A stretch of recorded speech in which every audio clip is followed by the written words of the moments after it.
ka lang inayahang pa ako na siya. Tayo na ka naman. Pero palong side ni siya, mababaw ni siya, pwede din yung malakaw ang katunga.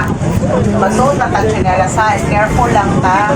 Kung natin makita nga mga bato-bato ka ng mga itong-itong gani, ayaw lang mo dito banda kay basin na ay mga tuyong or sa dili ka sa may white o kanadira. Then suot ang chinelas. Then, naadiri ang ato ang water rice. Na mga rice na to sa baba. As you can see, mo na siyang ato travel boat and the banana boat.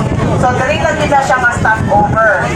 So, sa next na to, sa other ano na to, wala na siya ka ng wala na inani nga rice.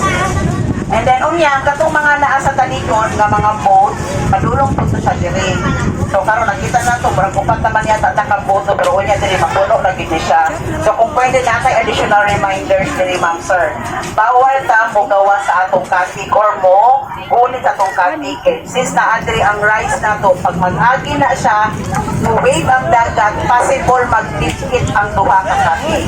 So, iwasan na to para hindi ta maigit. Ha? Then, pwede man ta dira sa konde, pero dili lang kita dito nga maputan na to itong kamot or itong dili mag-ingkot ta kay maipit ta. So, for the safety na lang yun. And then na, ibaba mo na to ng stairs diha sa harap. Dira mo mag-agi yun niya.